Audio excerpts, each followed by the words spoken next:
pour surgir dans la salle de classe.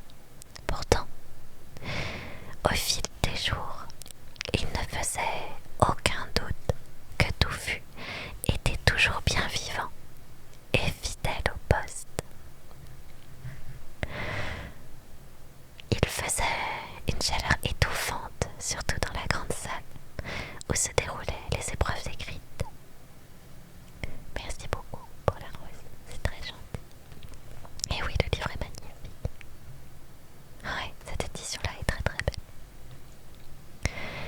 Les élèves avaient reçu des plumes neuves auxquelles on avait jeté un sort qui empêchait leurs utilisateurs de tricher. Merci beaucoup pour le cadeau, c'est très gentil. Il y eut aussi un examen pratique. Le professeur Flitwick les appela un par un dans sa classe pour voir s'ils arrivaient à faire danser un ananas sur une table. Merci pour le cœur d'équipe, c'est très gentil. Le professeur McGonagall les regarda transformer une souris en tabatière. Elle ajoutait des points si la tabatière était particulièrement belle, mais elle en enlevait si on y décelait des moustaches. Ils étaient tous paniqués devant Rogue qui les surveillait de près pendant qu'ils essayaient de fabriquer une potion d'amnésie. Merci beaucoup pour la rose. Harry fit de son mieux pour ne pas prêter attention aux douleurs qui, par instant, lui transperçaient le front depuis son aventure dans la forêt. Neville pensait qu'il était anxieux à cause de ses examens, car il n'arrivait presque plus à dormir. Son vieux cauchemar le réveillait sans cesse, plus effrayant que jamais. Aux images habituelles s'ajoutait celle d'une silhouette encapuchonnée, dégoulinante de sang de licorne.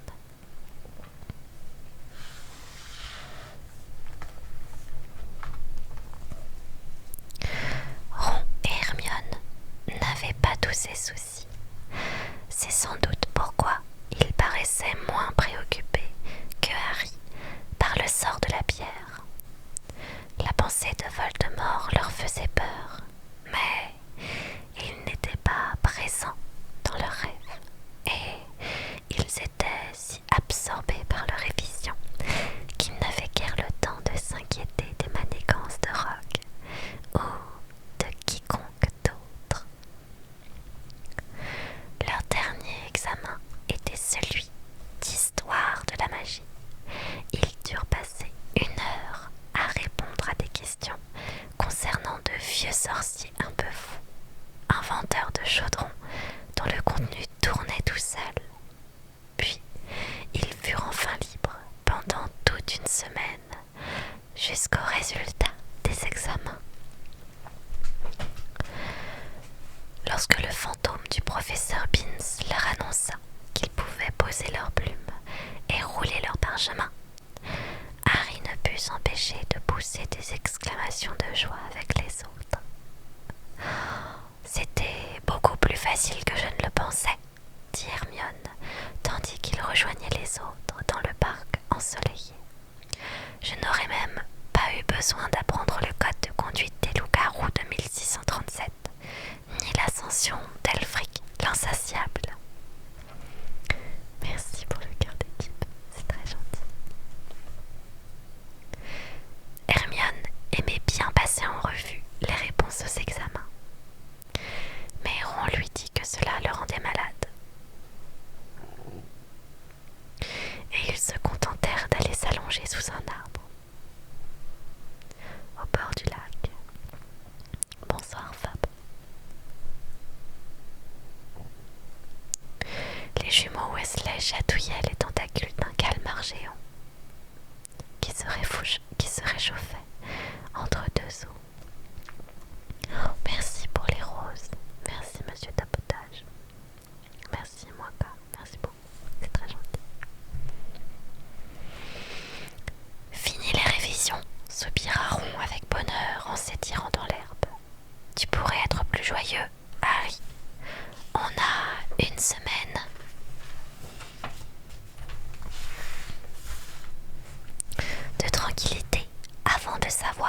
ce qu'on a fait de travers. Pour l'instant, plus la peine de s'inquiéter. Harry se frottait le front. Je fais juste une petite parenthèse pour vous montrer l'édition. C'est Mina Lima, l'édition du livre. Voilà pour répondre à votre question. Bonsoir Alison.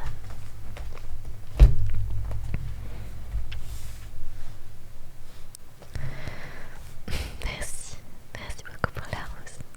C'est très gentil. Merci pour le cœur d'équipe aussi. J'ai pas vu vos cadeaux, excusez-moi avec la lecture. Merci André Brand, merci beaucoup. Merci Lexa. J'aimerais bien savoir ce que ça signifie, s'écria-t-il soudain avec colère. Ma cicatrice continue à me faire mal. Ça m'était déjà arrivé avant, mais jamais aussi souvent. Va voir Madame Pomme Fraîche, suggéra Hermione. Je ne suis pas malade, dit Harry. Je crois plutôt que c'est un avertissement. Il y a un danger qui menace. Détends-toi, conseilla Ron. Hermione a raison. Il n'y a rien à craindre pour la pierre tant que Dumbledore est dans les parages. D'ailleurs, on n'a aucune preuve que Rogue ait trouvé le moyen de passer devant Touffu sans se faire dévorer. Il a déjà failli se faire arracher la jambe une fois. Il ne va pas recommencer tout de suite. Et le jour où Hagrid laissera tomber Dumbledore, Neville jouera au Quidditch dans l'équipe d'Angleterre. Oh, merci beaucoup pour les roses. Merci, c'est très gentil, Kejas. Merci à toi. Ça va très bien, Alison, merci. Harry approuva d'un signe de tête, mais il avait le vague sentiment d'avoir oublié quelque chose d'important. Lorsqu'il essaya de l'expliquer à Hermione, celle-ci répondit. Ce sont les examens qui font ça. La nuit dernière, je me suis réveillée et je me suis mise à relire la moitié de mes notes de métamorphose avant de me souvenir qu'on avait déjà passé l'examen. Oh, merci Dergus pour le cœur d'équipe. Merci beaucoup. C'est très gentil. Mais Harry était convaincu que son sentiment de malaise n'avait rien à voir avec le travail. Il vit un hibou passer dans le ciel bleu lumineux.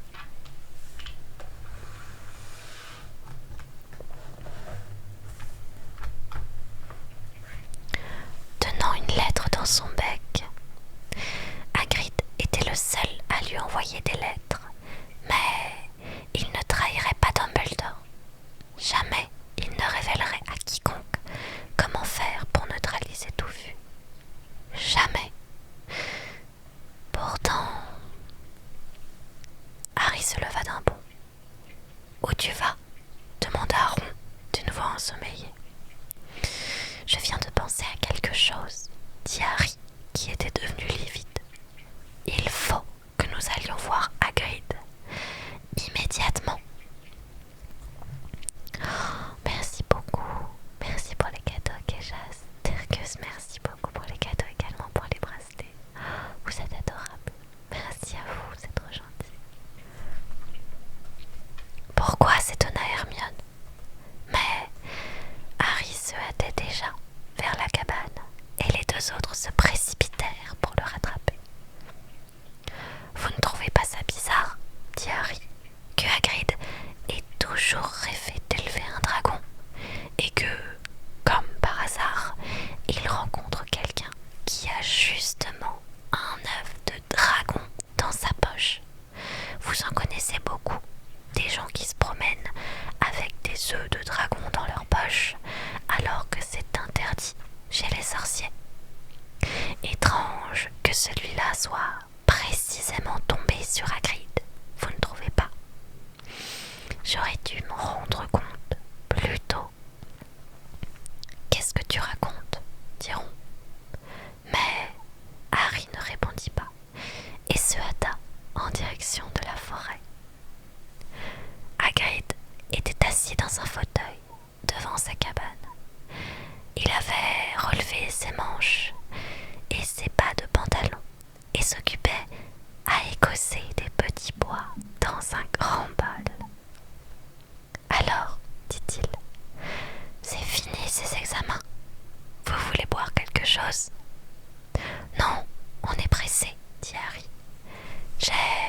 chose.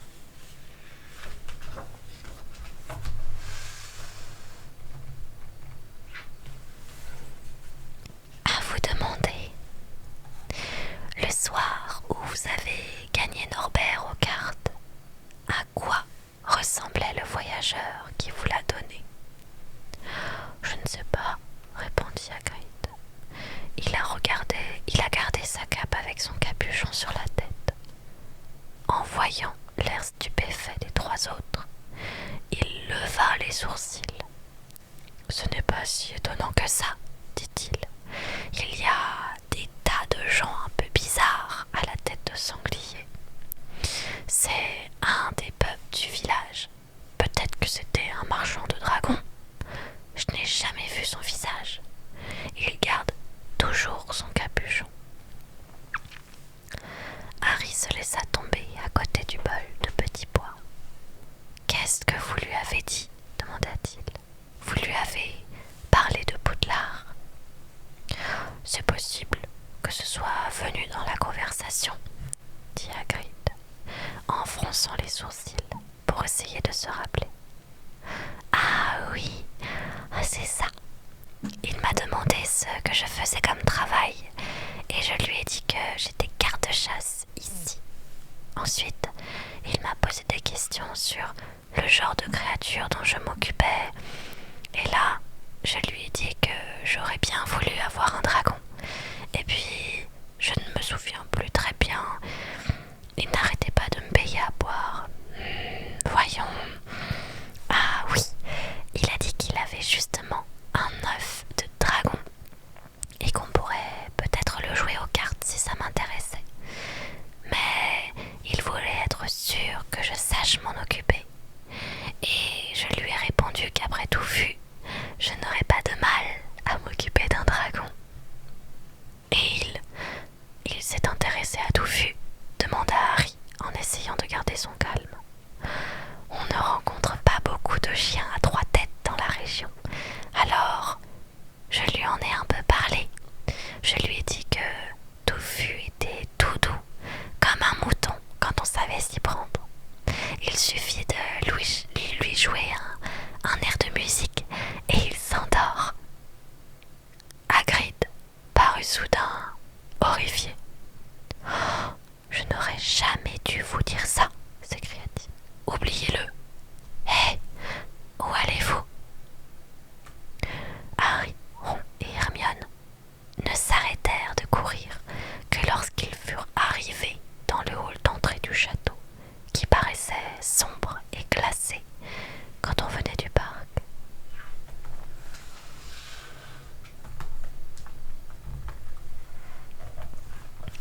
Cette fois, il faut aller voir Dumbledore, dit Harry. Ce voyageur avec son capuchon, c'était soit Rogue, soit Voldemort. Il a dû le faire boire, et Hagrid lui a révélé le moyen de passer devant Touffu. Oh, j'espère au moins que Dumbledore va nous croire. Firenze nous aidera peut-être si Bane ne l'en empêche pas. Où est le bureau de Dumbledore? Merci beaucoup pour les roses, Kejas. Merci, c'est adorable. Ils regardèrent autour d'eux, comme s'ils espéraient voir un écriteau qui leur indiquerait la bonne direction. On ne leur avait jamais dit où habitait Dumbledore, et ils ne connaissaient personne qui ait jamais été envoyé dans son bureau. Merci pour le coffre, c'est très gentil, Kejas. Merci beaucoup. On n'a qu'à commencer Harry, mais une voix résonna soudain dans le hall. Que faites-vous ici? C'était le professeur McGonagall qui traversait le hall avec une énorme pile de livres dans les bras. On veut voir le professeur Dumbledore, dit courageusement Hermione. Voir le professeur Dumbledore, répéta le professeur McGonagall, comme si elle trouvait l'idée particulièrement saugrenue. Et pourquoi donc? C'est un secret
professeur Dumbledore sera de retour demain, dit-elle enfin.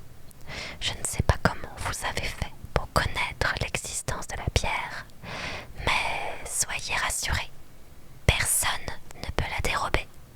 Elle est trop bien protégée. Mais, professeur Potter, je sais ce que je dis, répliqua-t-elle sagement. Puis, elle se pencha pour ramasser ses livres. Je suggère que vous retourniez tous les trois dehors pour profiter du soleil. Mais ils restèrent là. C'est cette nuit que ça va se passer, dit Harry, parce qu'ils furent certains que le professeur McGonagall était trop loin pour les entendre. Rogue va essayer d'ouvrir la trappe. Il a tout ce qu'il faut pour y arriver. Et il s'est arrangé pour éloigner Dumbledore. C'est lui qui a envoyé cette lettre. Ils vont être étonnés au ministère de la Magie en voyant débarquer Dumbledore. À ce moment, Hermione étouffa un cri. Ron et Harry firent volte-face. Rogue se tenait derrière eux.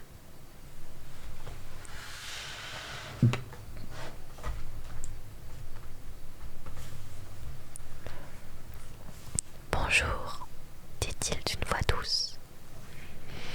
Ils le regardèrent avec des yeux ronds. Vous ne devriez pas rester à l'intérieur avec un beau temps pareil, dit-il. Et il eut un étrange sourire qui ressemblait à un rictus. Nous étions, commença Harry sans avoir aucune idée de ce qu'il allait dire. Vous devriez faire attention, dit Rogue, à vous voir comme ça, tous les trois. On dirait que vous préparez un mauvais coup.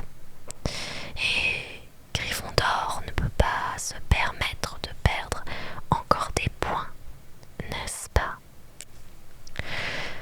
Harry devint écarlate. Ils se tournèrent vers la porte, mais Rogue les arrêta. Je vous préviens, Potter, dit-il. Si vous recommencez à vous promener la nuit dans les couloirs, je veillerai personnellement à ce que vous soyez renvoyé du collège. Bonne journée. Et il s'en alla en direction de la salle des professeurs.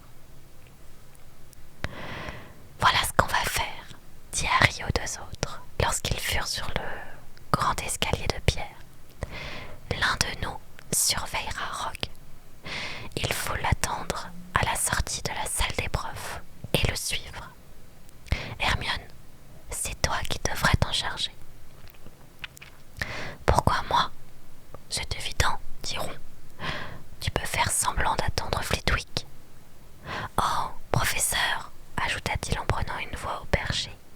Je suis terriblement inquiète.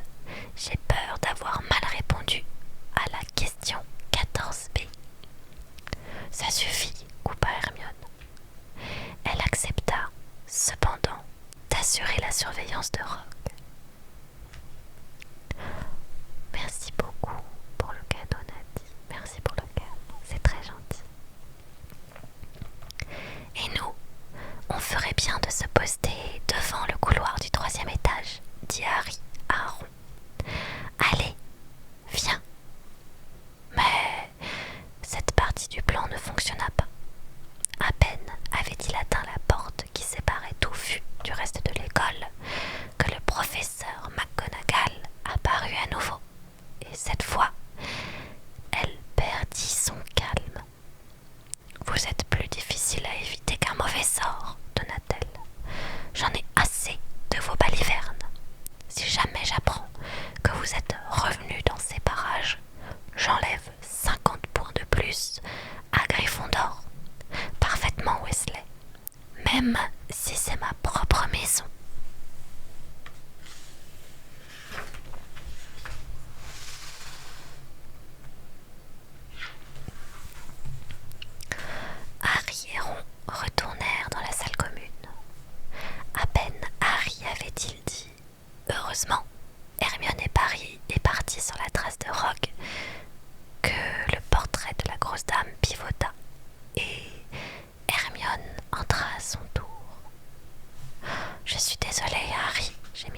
faisais là. Je lui ai dit que j'attendrais Flitwick et il est allé le chercher. Quand j'ai pu repartir, je ne savais plus où était Rogue. Bon, alors, c'est fini, dit Harry. Oh, merci beaucoup pour la rose, c'est très gentil. Les deux autres le regardèrent avec inquiétude. Il était pâle et ses yeux flamboyaient. Ce soir, dit-il, je vais essayer d'aller chercher la bière avant lui. Tu es fou, s'exclama Ron. Tu ne peux pas faire ça, dit Hermione. Après ce que McGonagall et Rogue ont dit, tu vas te faire renvoyer. Et alors, explosa Harry, vous ne comprenez donc pas. Si Rogue parvient à s'emparer de la pierre, Voldemort va revenir. Vous n'avez jamais entendu dire comment c'était quand il a voulu prendre le pouvoir. S'il y arrive, on ne pourra plus se faire renvoyer, tout simplement parce que Poudlard n'existera même plus. Il va le détruire ou le transformer en école de magie noire. Perdre des points n'a plus aucune importance. Tu crois qu'il va nous laisser tranquilles, vous et vos familles, si Gryffondor gagne la coupe? Si je me fais prendre avant d'avoir réussi à atteindre la pierre, je n'aurai plus qu'à retourner chez les Dursley et y attendre que Voldemort vienne me chercher. Ça ne fera que retarder un peu le moment de ma mort, parce que moi, je ne me mettrai jamais du côté des forces obscures. Cette nuit, je passe par cette trappe, et vous ne pourrez pas m'en empêcher. C'est Voldemort qui a tué mes parents. Il ne faut pas l'oublier. Pardon.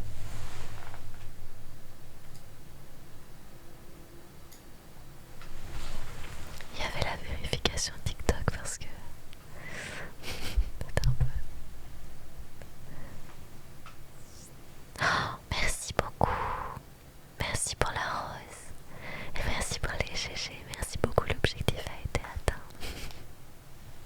Merci à vous.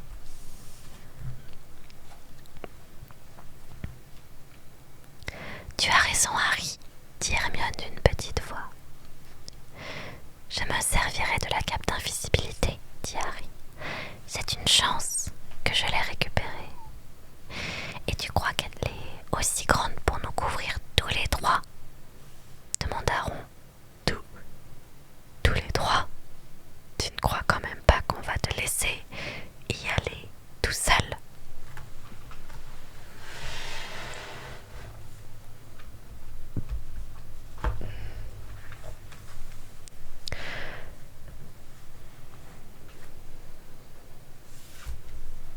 Bien sûr que non, dit sèchement Hermione.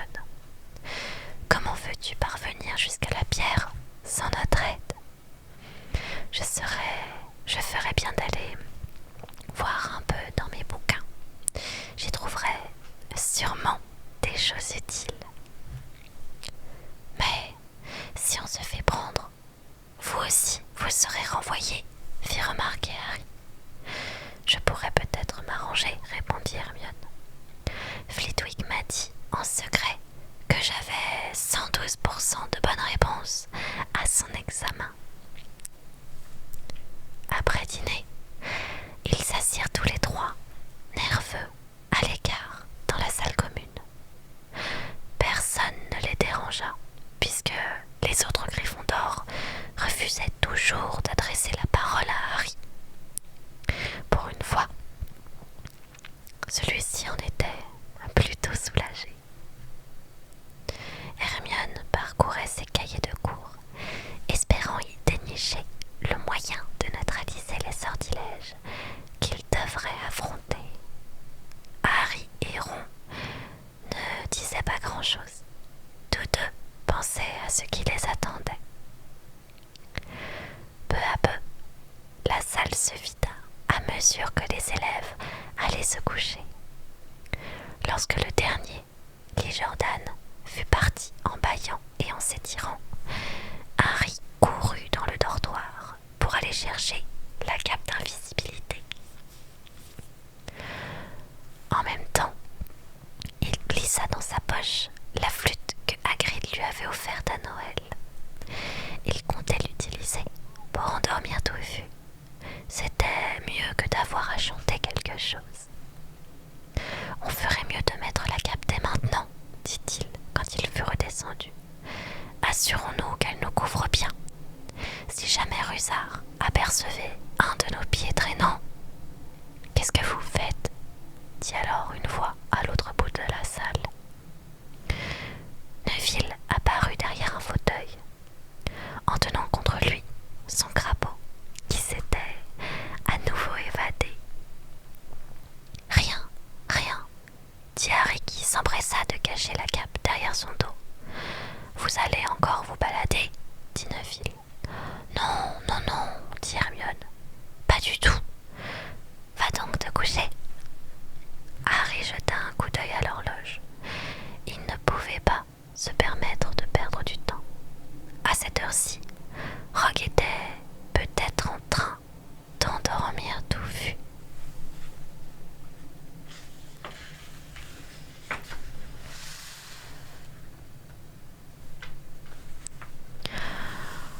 Si vous sortez, vous allez vous faire prendre, dit Neville, et Gryffondor aura encore plus d'ennuis. Tu ne comprends pas, dit Harry. C'est très important. Mais Neville avait l'air décidé à tenir bon. Je ne vous laisserai pas partir, dit-il en allant se poster devant le trou qui servait d'entrée. Je suis prêt à me battre. Neville, s'exclama Ron, laisse-nous passer. Ne fais pas l'idiot. Ne me traite pas d'idiot, répliqua Neville. Vous avez suffisamment fait perdre. Vous avez suffisamment fait de choses interdites. D'ailleurs, c'est toi-même qui m'as dit que je devais me défendre. Et il lâcha son crapaud, qui disparut sous un meuble. Essaye de me frapper, dit-il en levant les poings. Pas contre nous, lança Ron. Fais quelque chose, dit Harry, désespéré, en s'adressant à Hermione. Elle s'avança alors vers Neville et brandit sa baguette magique. Désolée Neville, dit-elle, mais il le faut. Petrificus totalus.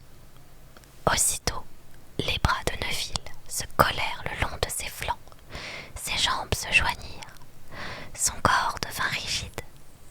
Il vacilla un instant, puis tomba en avant et resta immobile à plat ventre, raide comme une planche.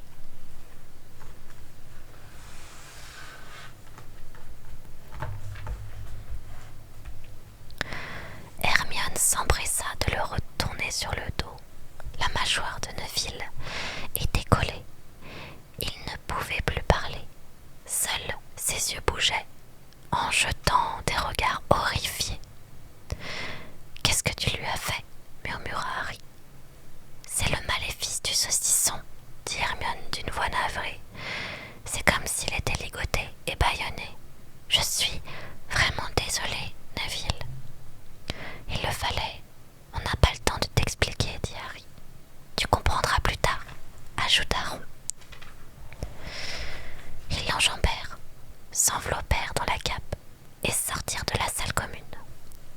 Être obligé de laisser Neville dans cet état ne leur semblait pas un très bon présage. Ils avaient les nerfs à vif et croyaient voir dans chaque ombre la silhouette de Rusard et entendre dans le moindre souffle de vent l'arrivée de Pive. Oh, merci beaucoup pour les cadeaux, ici la voix, merci beaucoup, c'est adorable.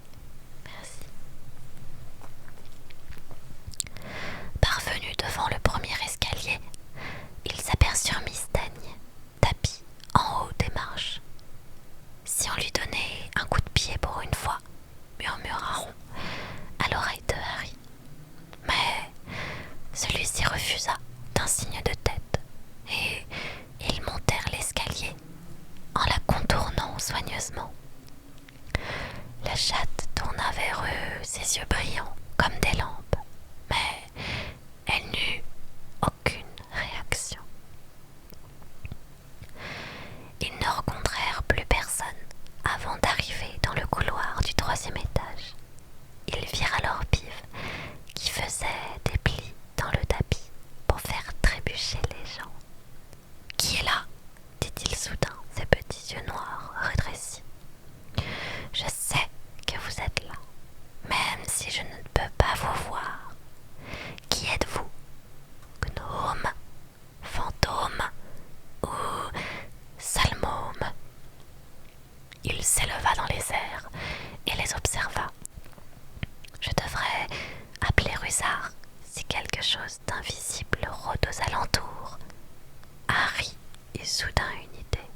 « Pive, dit-il d'une voix rauque, le baron sanglant a des raisons d'être invisible. » Pive fut tellement abasourdi qu'il faillit tomber. Il se rattrapa à temps et resta suspendu à 30 centimètres de l'escalier.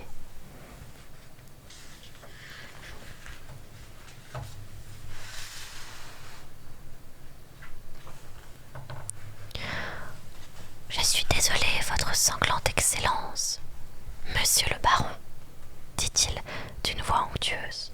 Oh, j'ai commis une erreur, une regrettable erreur. Je ne vous avais pas vu. Oh, bien sûr, puisque vous êtes invisible. Je vous demande de pardonner sa plaisanterie à ce vieux Pive, monsieur le baron. J'ai des affaires à mener ici, dit Harry de sa voix rauque. Je ne reviens plus dans les parages cette nuit. Oui, mais bien sûr, monsieur le baron, bien entendu, dit Pive en remontant dans les airs. J'espère que vos affaires se passeront bien, monsieur le baron. Je ne vous dérangerai plus. Et il fila ailleurs. Oh, formidable, Harry, murmura Ron. Quelques secondes plus tard, ils s'étaient avancés dans le couloir et virent que la porte était entrebâillée. Et voilà, dit Harry à voix basse, Rogue a déjà réussi à passer devant au vue. La porte ouverte semblait leur faire redouter ce qui les attendait. Sous la cape, Harry se tourna vers les deux autres. « Si vous préférez ne pas aller plus loin, je ne vous en voudrais pas, dit-il. Vous pouvez garder la cape, je n'en aurai plus besoin maintenant. Ne dis pas de bêtises, répliqua Ron. Bien sûr qu'on vient avec toi, dit Hermione. Harry poussa la porte.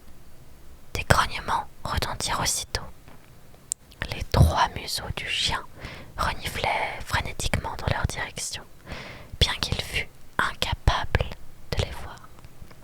« Qu'est-ce qu'il y a par terre ?» demanda Hermione. « Ça ressemble à une harpe, dit Ron. C'est sans doute Rogue qui l'a laissé là. »« Le chien doit se réveiller dès qu'on arrête de jouer, » dit Harry. « Bon, allons-y. » Il porta la flûte à ses lèvres et se mit à jouer. Ce n'était pas vraiment une mélodie, mais dès la première note, les paupières du monstre devinrent lourdes. Il arrêta de grogner, ses jambes faiblirent, il trébucha, puis s'effondra sur le sol, profondément endormi. Merci beaucoup, Lexa. Je suis contente que ça te plaise. Continue à jouer, dit Ron, tandis qu'il se débarrassait de la cape et s'avançait silencieusement vers la trappe.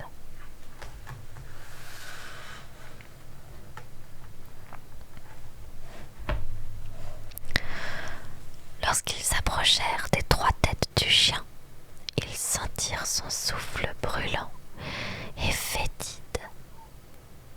On devait arriver à soulever la trappe, dit Ron. Tu veux passer la première, Hermione ? Non, je n'y tiens pas. Bon, tant pis. Ron précaution, puis tira l'anneau de la trappe qui se souleva sans difficulté et s'ouvrit. Qu'est-ce que tu vois? Demanda Hermione avec angoisse. Rien, c'est tout noir. Il n'y a ni échelle, ni corde pour descendre. Il faudra se laisser tomber. Harry, qui jouait toujours de la flûte, fit un signe de la main à Ron et tapota sa poitrine de l'index. Tu veux passer le premier? Tu es sûr? Je n'ai aucune idée de la profondeur. Donne la flûte à Hermione, sinon il va se réveiller. Harry lui tendit la flûte. Lorsque la musique s'arrêta, le chien se remit à grogner et à bouger. Mais dès qu'Hermione joua à nouveau, il replongea dans le sommeil. Harry l'enjamba à son tour et regarda à travers l'ouverture. On ne voyait pas le fond. Il se glissa dans le trou et se suspendit par le bout des doigts au bord de la trappe. « S'il m'arrive quelque chose, dit-il à Ron, n'essayez pas de me suivre. Allez chercher Hedwige dans la volière et envoyez-la avec un message à Dumbledore. D'accord? D'accord, dit Ron. À tout de suite, j'espère. » Et Harry se laissa tomber. Il sentait l'air humide lui siffler aux oreilles, tandis qu'il tombait, tombait. Puis, soudain, avec un drôle de bruit sourd, il atterrit sur quelque chose de mou. Il se redressa et regarda autour de lui. Ses yeux n'étaient pas encore habitués à l'obscurité, mais il avait l'impression d'être assis sur une sorte de plante. « C'est ok !» cria-t-il en direction de la trappe qui dessinait au-dessus de sa tête un carré lumineux de la taille d'un timbre-poste. « On peut sauter. C'est mou ici. »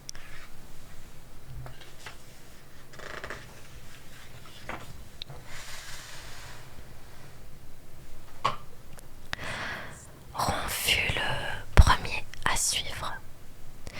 Il tomba de tout son long à côté de Harry. « Qu'est-ce que c'est que ce truc ?» demanda-t-il.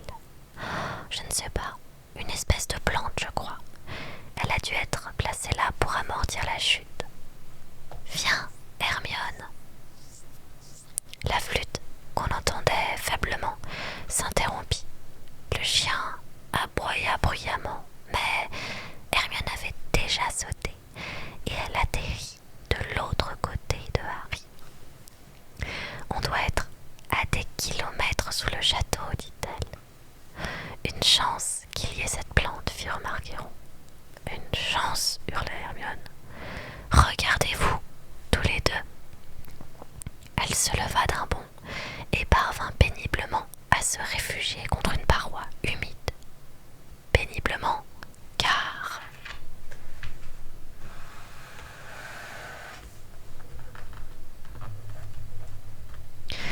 Dès l'instant où elle avait atterri, les vrilles de la plante, longues comme des tentacules, avaient commencé à s'enrouler autour de ses chevilles. Quant à Ron et à Harry, des sortes de lianes leur avaient déjà ligoté les jambes, sans qu'ils s'en rendent compte. Hermione avait réussi à se libérer avant que la plante ait eu le temps de l'immobiliser. Elle regarda avec horreur Harry et Ron qui se débattaient pour essayer de se libérer. Mais plus ils tiraient sur les tentacules, plus l'emprise du monstre végétal se resserrait autour d'eux. « Ne bougez plus !» leur ordonna Hermione. « Je connais cette plante. C'est un filet du diable. »« Je suis ravie de le savoir. Ça nous aide beaucoup, » lança Ron d'un ton narquois en essayant d'empêcher la plante de s'enrouler autour de son cou. « Silence !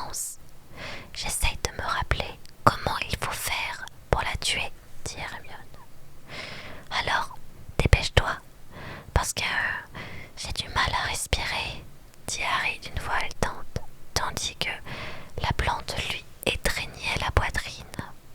Voyons, le filet du diable. Qu'est-ce que nous a dit le professeur Chourave déjà?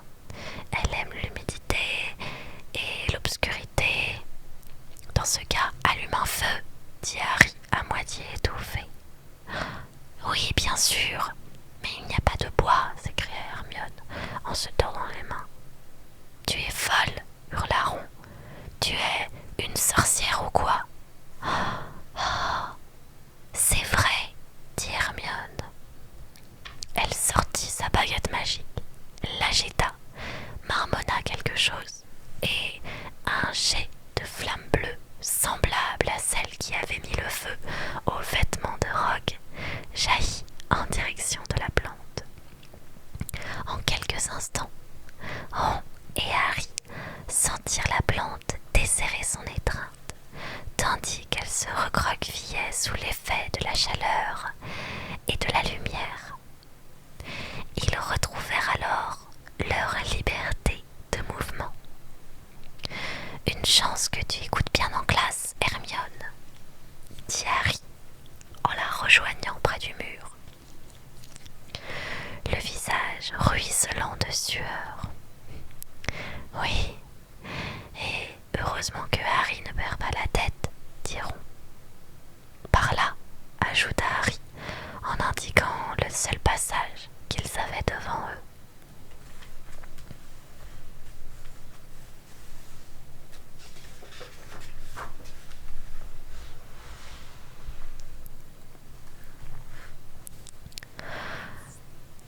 Ils s'engagèrent alors dans ce passage qui s'enfonçait sous la terre, où l'on n'entendait que le doux ruissellement de gouttes d'eau sur les murs. Comme à Gringotts, pensa Harry. Avec un haut le cœur, il se souvint des dragons qui étaient censés garder la salle des coffres dans la banque des sorciers. Et s'il se retrouvait face à un dragon adulte?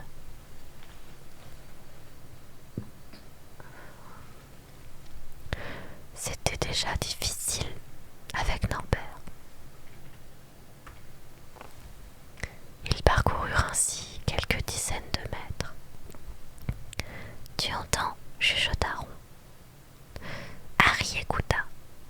Venant d'un peu plus loin, on entendait un bruissement confus auquel se mêlaient quelques tintements.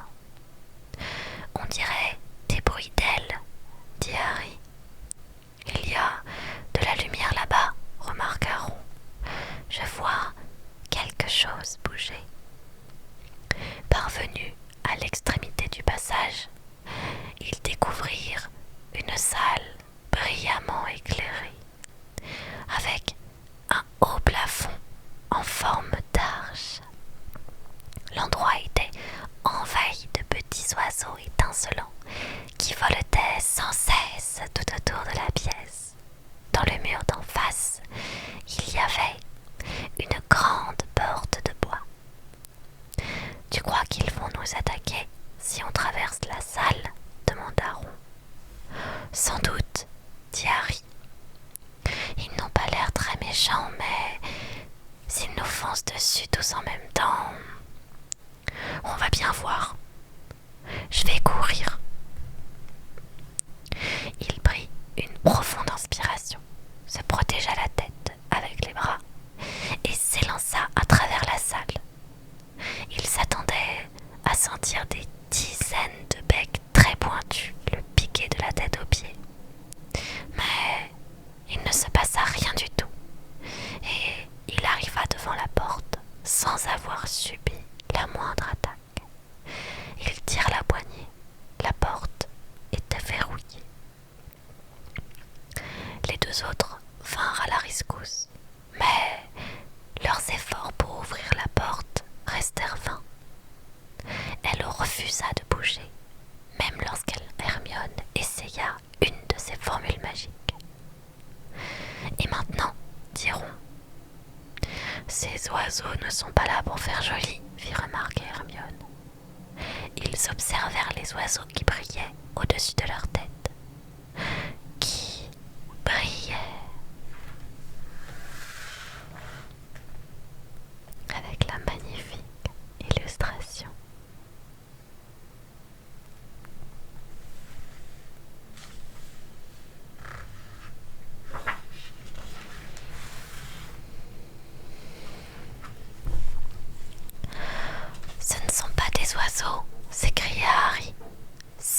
des clés volantes.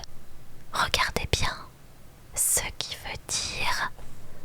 Il jeta un coup d'œil autour de lui, pendant que les deux autres observaient le vol des clés. Oui, là, des balais, s'exclama Harry.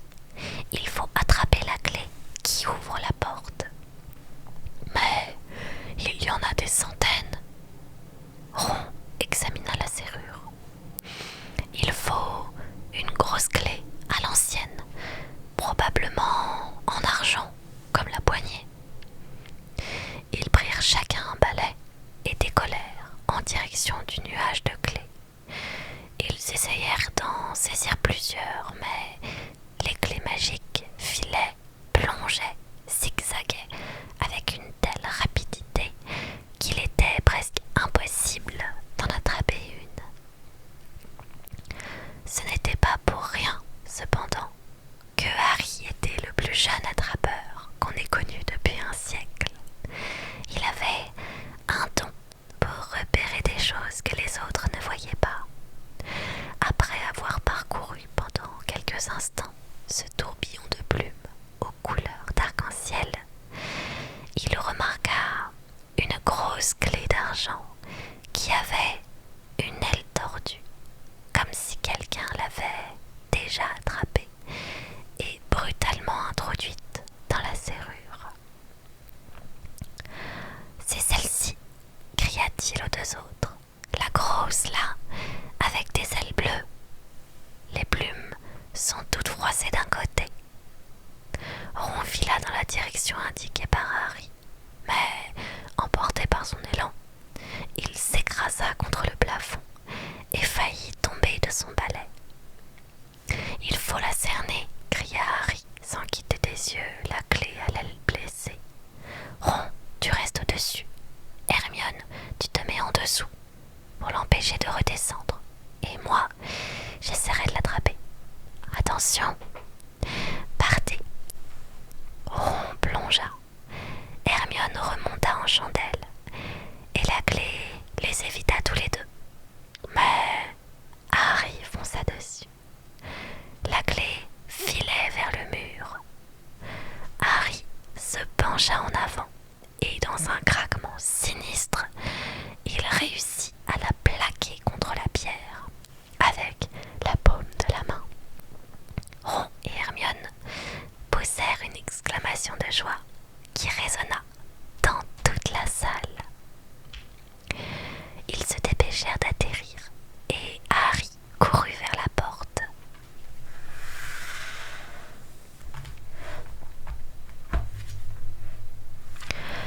Serrant dans sa main la clé qui se débattait, il l'enfonça dans la serrure et tourna. Il y eut un déclic, puis la clé s'envola à nouveau, les ailes en piteux état. Prêt? Demanda Harry, la main sur la poignée de la porte. Les deux autres hochèrent la tête et il ouvrit la porte. La deuxième salle était plongée dans une telle obscurité qu'ils ne voyaient plus rien. Mais lorsqu'ils eurent franchi le seuil de la porte, une lumière éclatante jaillit soudain en leur révélant un spectacle étonnant. Ils se trouvaient au bord d'un échiquier géant, derrière des pièces noires qui étaient plus grandes qu'eux et semblaient avoir été sculptées dans de la pierre. En face d'eux, de l'autre côté de la salle, se tenaient des pièces blanches. Harry et les deux autres furent parcourus d'un frisson. Les pièces blanches, imposantes, n'avaient pas de visage. « Qu'est-ce qu'on fait maintenant ?» murmura Harry. « C'est évident, non ?» dit Ron. « Il va falloir jouer une partie d'échecs pour arriver de l'autre côté. » Derrière les pièces blanches, ils apercevaient une autre porte. « Comment on va s'y prendre ?» demanda Hermione, inquiète. « Nous serons sans doute obligés de nous transformer nous-mêmes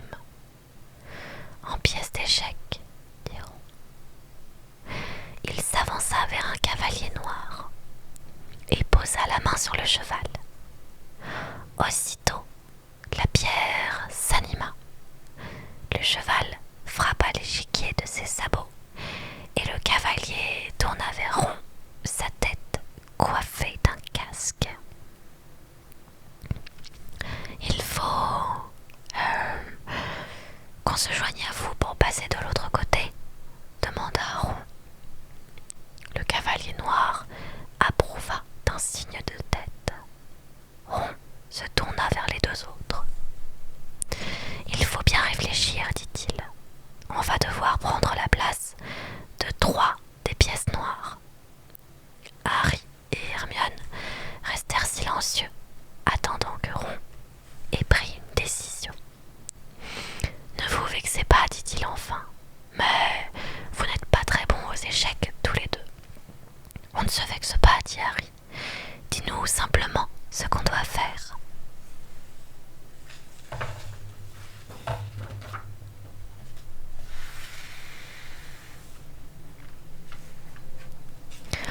Toi, Harry, tu prends la place de ce fou. Et toi, Hermione, tu te mets là, sur la case de la tour. Et toi? Moi, je prends la place du cavalier, diront. Les pièces avaient entendu car, à cet instant, un cavalier, un fou et une tour quittèrent l'échiquier, laissant 3 cases vides que Ron, Harry et Hermione occupèrent. Les blancs jouent toujours les premiers, dit Ron en scrutant l'autre extrémité de l'échiquier. Regardez, un pion blanc venait d'avancer de 2 cases. Ron commença alors à donner ses ordres aux pièces noires et elles se déplacèrent sans bruit, là où il les envoyait. Harry sentit ses jambes faiblir. Que se passerait-il si jamais il perdait? Harry, déplace-toi de 4 cases en diagonale vers la droite. Leur premier choc fut de voir le camp adverse prendre leur autre cavalier. La Reine Blanche l'assomma en le jetant à bas de sa monture et le traîna au bord de l'échiquier où il resta immobile, face contre terre. C'était nécessaire, dit Ron, qui paraissait secoué. Maintenant, tu vas pouvoir prendre ce fou. Hermione, vas-y. Chaque fois qu'elle perdait un de leurs hommes, les pièces blanches se montraient sans pitié. Et bientôt, il y eut une rangée de pièces noires hors de combat, alignées le long du mur. 2 fois, Ron s'aperçut juste à temps que ses amis étaient en danger. Lui-même s'arrangeait pour prendre autant de pièces blanches qu'il en avait perdu de noires. On y est presque, murmura-t-il. Voyons, réfléchissons. La Reine Blanche tourna vers lui, sa tête sans visage. Oui, dit Ron à voix basse, c'est le seul moyen. Je dois me faire prendre. Non, s'écrièrent les 2 autres. C'est le jeu, répliqua Ron. Il faut savoir faire des sacrifices.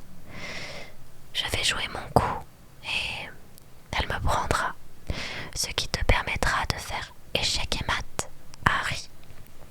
Mais tu veux arrêter Rogue ou pas? Ron.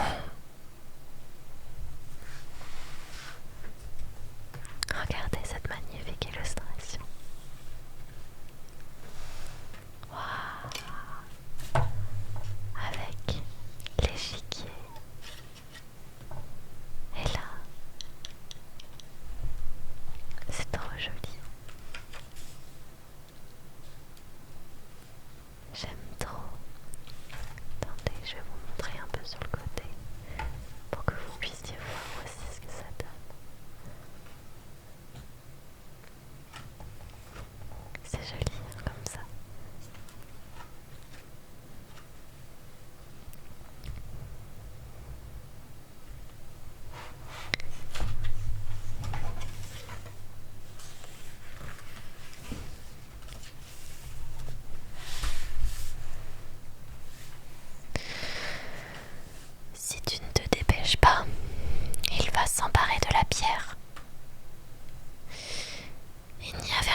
sur sa tête.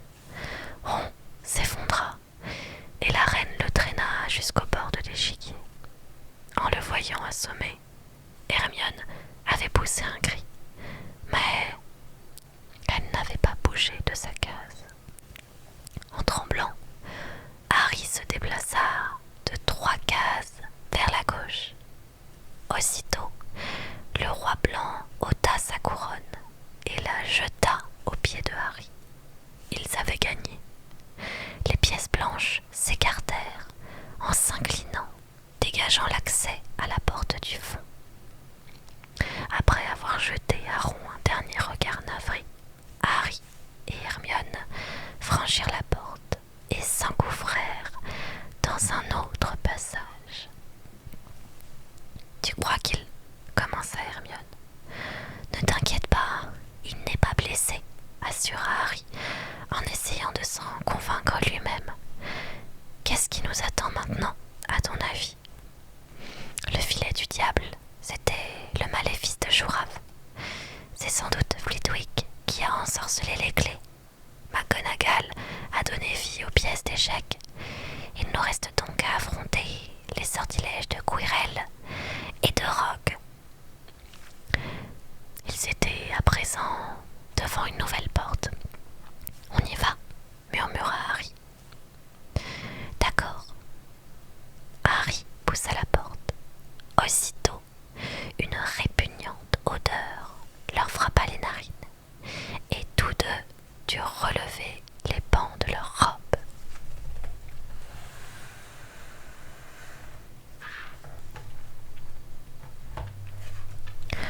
Pour se couvrir le nez, ils virent alors, allongé sur le sol, un immense troll encore plus grand que celui auquel il s'était attaqué. Il était évanoui, avec une grosse bosse sanglante sur le front. Heureusement qu'on n'a pas eu à se battre avec celui-ci, murmura Harry.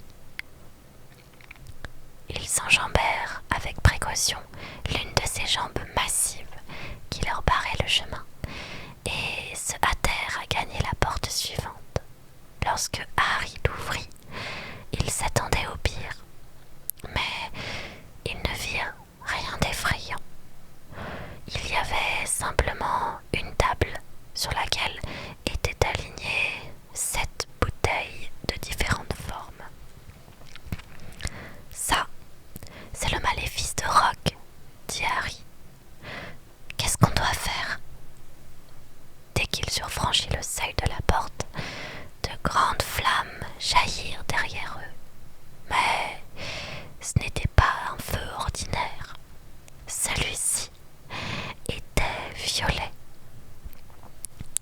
Au même moment, d'autres flammes, noires cette fois, s'élevèrent dans l'encadrement de la porte du fond. Ils étaient pris au piège. « Regarde, » dit Hermione en prenant un rouleau de parchemin posé à côté des bouteilles. Harry s'approcha et lut par-dessus son épaule.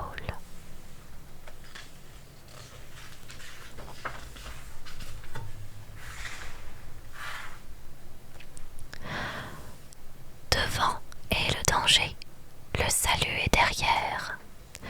2 sauront parmi nous conduire à la lumière. L'une d'entre les 7 en avant te protège, et une autre en arrière abolira le piège. 2 ne pourront offrir que simple vin d'ortie. 3 sont mortels poisons, promesses d'agonie. Choisis si tu veux fuir un éternel supplice. Pour t'aider dans ce choix, tu auras 4 indices. Le premier, si rusé que soit leur perfidie, les poisons sont à gauche des 2 vins d'ortie. Le second, différente à chaque extrémité, si tu vas de l'avant, nul n'est ton allié. Le troisième, elle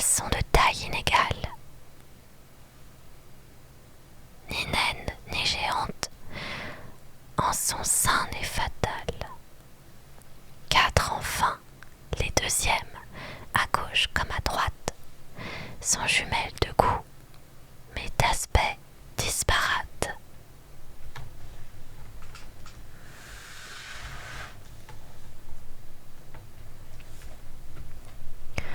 Hermione poussa un profond soupir, et Harry fut stupéfait de voir qu'elle souriait. Remarquable, dit-elle, ce n'est pas de la magie, c'est de la logique. Une énigme. Il y a beaucoup de grands sorciers qui n'ont pas la moindre logique. Ils n'arriveraient jamais à trouver la solution. Et nous non plus. Bien sûr que si. Tout ce dont nous avons besoin est écrit sur ce papier. Il y a 7 bouteilles. 3 contiennent du poison, 2 du vin. L'une d'elles permet de franchir sans mal les flammes noires et une autre permet de retourner sur nos pas en traversant les flammes violettes. Mais comment savoir laquelle boire? Laisse-moi réfléchir. Hermione relut le papier plusieurs fois, puis elle examina attentivement les bouteilles en marmonnant pour elle-même. Enfin, elle poussa un cri de victoire. Oh, ça y est, j'ai trouvé, dit-elle. C'est la plus petite bouteille qui nous permettra de traverser les flammes noires et d'arriver jusqu'à la pierre. Harry regarda la minuscule bouteille. Il y a tout juste une gorgée là-dedans, dit-il. Ce n'est pas assez pour nous deux. Ils échangèrent un regard. Quelle est celle qui permet de franchir les flammes violettes? Hermione montra une bouteille ronde, à droite de la rangée. Alors, bois celle-là, dit Harry. Retourne au bras de rond. Allez prendre des balais dans la salle des clés volantes et utilisez-les pour ressortir par la trappe. Touffu n'aura pas le temps de vous mordre. Filez droit à la volière et envoyez Edwige à Dumbledore avec un mot disant qu'on a besoin de lui. J'arriverai peut-être à retenir Rogue pendant un moment, mais je ne suis pas de taille à l'affronter. Et qu'est-ce qui se passera si jamais tu sais qui est avec lui? J'ai eu de la chance une fois, dit Harry en montrant sa cicatrice. Pourquoi pas deux? Les lèvres d'Hermione tremblèrent. Elle se précipita soudain sur Harry et le serra dans ses bras.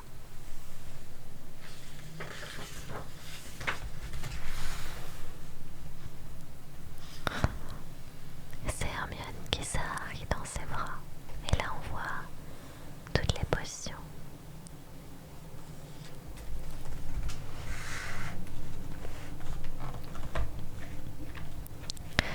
Hermione, Harry, tu es un grand sorcier.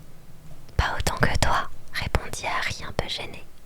Moi, j'ai tout appris dans les livres, mais il y a des choses beaucoup plus importantes. Le courage, l'amitié. Oh Harry, fais bien attention. Bois la première, dit Harry. Tu es sûr que tu ne te trompes pas?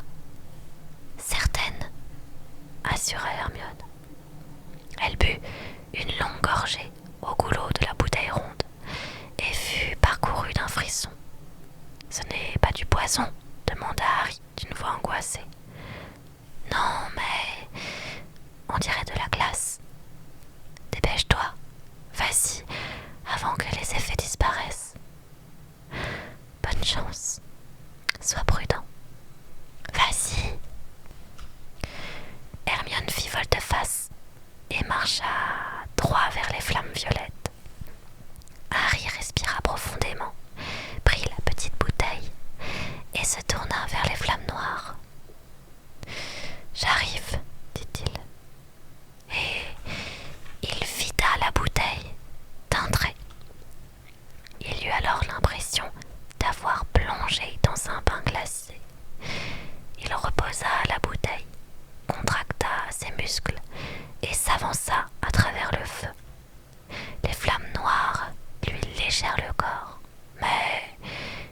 ressentit aucune chaleur. Pendant quelques instants, il ne vit plus que la couleur noire du feu magique. Puis, il se retrouva de l'autre côté, dans la dernière salle. Quelqu'un était déjà là, mais ce n'était pas Rogue. Ce n'était même pas Voldemort.